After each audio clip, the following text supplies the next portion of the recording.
to do it.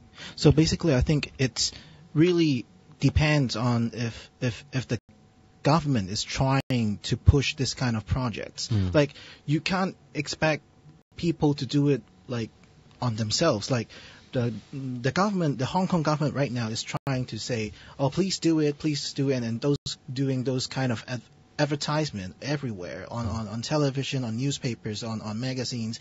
But then they are still trying just to promote and ask people to do it voluntarily.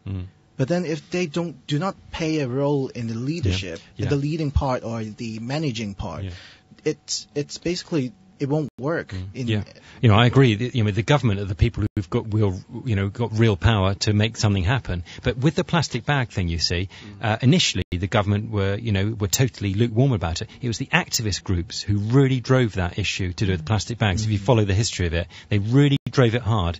And then, suddenly, sort of mainstream political parties took it on, and then slowly the government took it on. And then, when it was actually introduced, you had the photographs of the sort of the government minister down in Wellcome and Parkin shop, trying to make out that it was his idea, and unfortunately it doesn't happen like that. And that's why, with issues, it's usually activist groups who promote it first, and then political groups build it up. And sadly, that's how it is.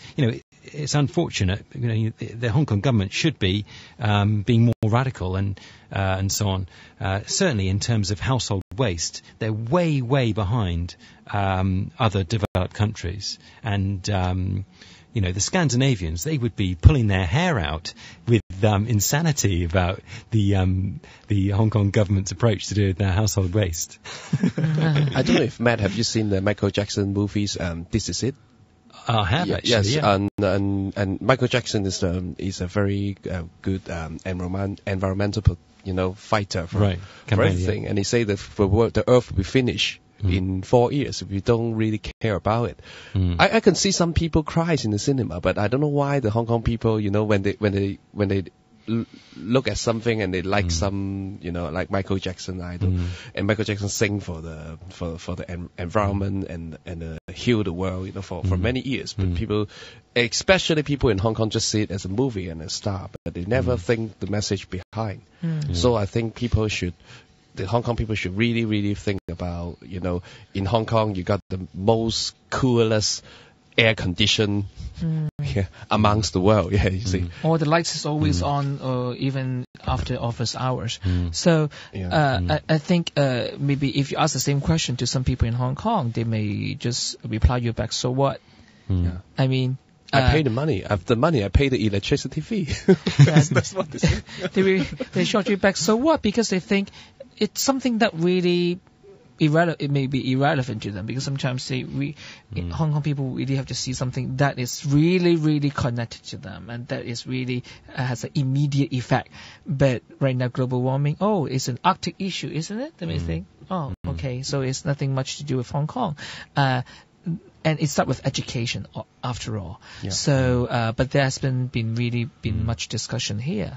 I mean, if you do a simple survey on the street, asking people about the Copenhagen conference, they may not even know Wen Jiabao is now there. I mean, so this is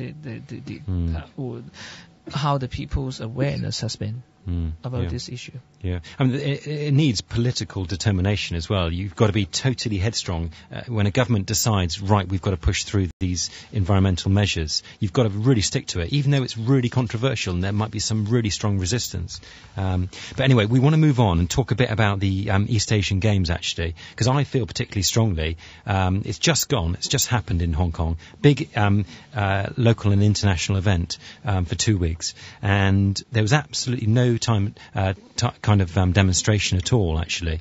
In my mind, it's a symbol of how the democracy movement needs to think of be willing to even think and discuss new strategies, actually, because I can tell you now that amongst all of the democratic political groups, they didn't even contemplate or think about engaging in any kind of civil disobedience at any of the sporting events. And just as a comparison, I brought in to show you guys actually an interesting protest that happened during the anti-apartheid protests in South Africa, and it's an interesting one because it's this photograph is a group of protesters who are locked arms standing in the middle of a rugby pitch, and it's actually in New Zealand. The South African government, the South African rugby team toured different countries, and the international reaction was so strong, and there were lots of these kind of different protests like that, and they weren't just standing outside the rugby stadium. They weren't just standing in the stands. They decided to stand right in the middle of the pitch, and they actually stopped the rugby match being played. And it was very big news at the time when that happened. I've checked on the Google on the internet. But the idea of, for example, at the East Asian Games, a group of activists fighting for democracy, locking arms and sitting totally calmly, totally peacefully in the middle of a sporting event, at the moment it's just beyond the mindset actually of Hong Kongers. Well, let me try to answer it based on my understanding of the Democratic Party. I think they would say that, well, it's just a little bit too risky.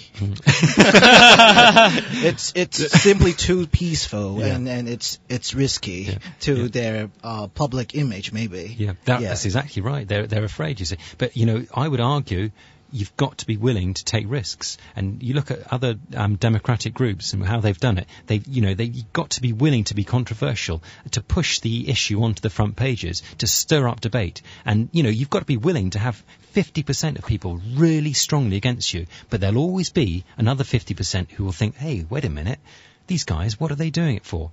They're doing it for us, the people.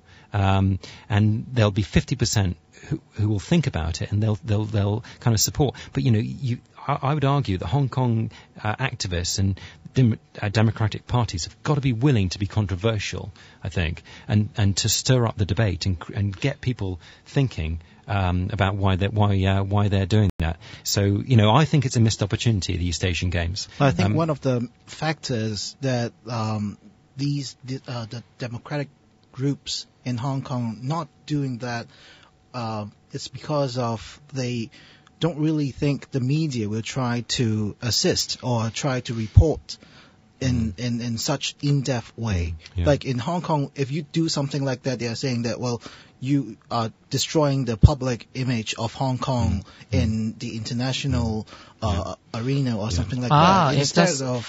Right. If that's the case, they should really did some Google search to see what Pearce has done. And he successfully got the international media attention. Yeah, a bit more radical than standing in a pitch. All right. Anyway, we're going to talk more. We're running out of time, I'm afraid, you guys. Yeah. We'll talk more about that and other issues when we're back next time. But thanks again. Thanks to all of you for coming. Thanks for our listeners. Happy Christmas. Happy Christmas. Yeah.